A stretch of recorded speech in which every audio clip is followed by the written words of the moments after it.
Digital media is so ingrained in our daily lives. We use it for our careers, to entertain us, to socialise, and even to wake us up in the morning. Communications regulator Ofcom said that on average, UK adults spend 8 hours and 41 minutes per day on digital devices.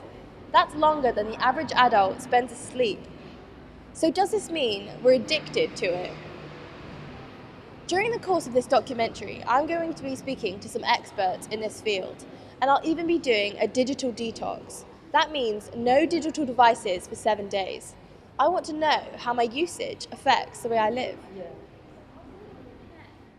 But first, I'm meeting with Tessa Corner from the Street Scene Rehabilitation Centre in Bournemouth to find out a bit more about the nature of addictions and how they relate to the digital world. Addiction is to do with the fact that people are trying to meet needs that they have, but in an unhealthy way. So it's to do with a sort of an inner insecurity or emptiness or pain or something like that. And instead of trying to meet it by talking to people or looking at ways to deal with the problem, they're trying to find a quick fix.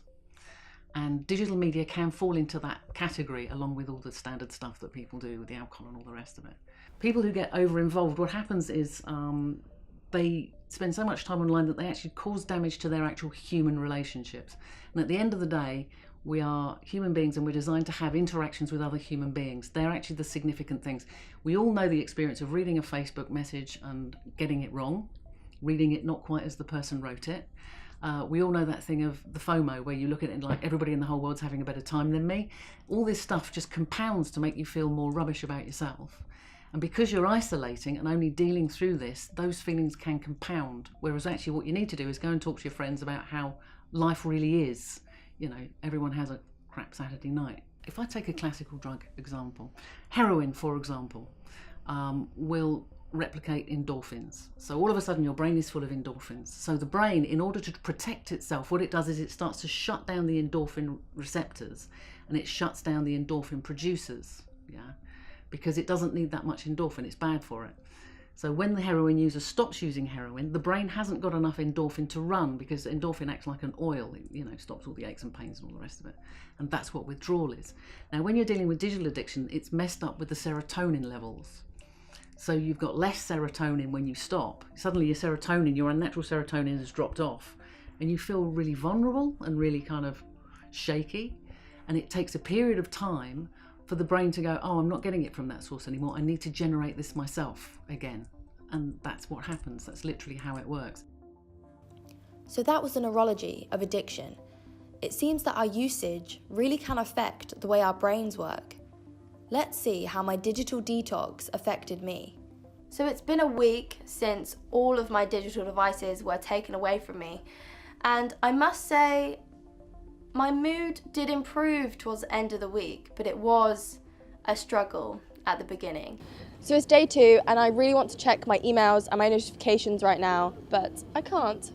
I did have that feeling that I was constantly trying to reach for my phone that wasn't there, and I did socialise a whole lot more because I didn't want to be on my own, where I would be usually binge watching Netflix or on social media.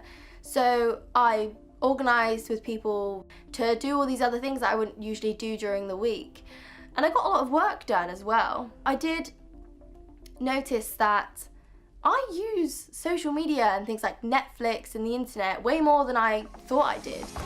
Not only did I use those things to fill up my free time, but I noticed that going about my usual day, I missed being able to use digital media for my work as well.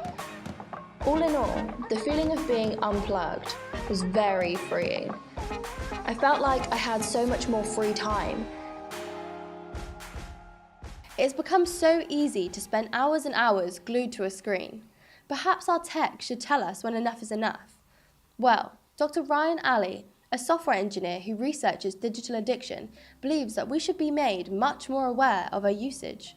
We advocate that digital media and social media should be equipped with those mechanisms like reminders, timers, messages, and make them available to the user to choose from, to choose, for example, to be sent reminders, or to, for example, to have a sort of recap of the news being received when they are offline, so they don't need to go back every 5 seconds to their social media to hear the news, if you see. So those kinds of advanced mechanisms, we are hoping to see them in the new and future release of social media. It's being unrealistic to ask people to detach completely from social media. What we recommend them to have a period of time without it to reshape their relation with it. So it's not like they have to switch off for a long time or anything like that. What we are afraid of is actually people are unable to generate happiness naturally, and they rely on gadgets to do that, on the information space online to get that happiness.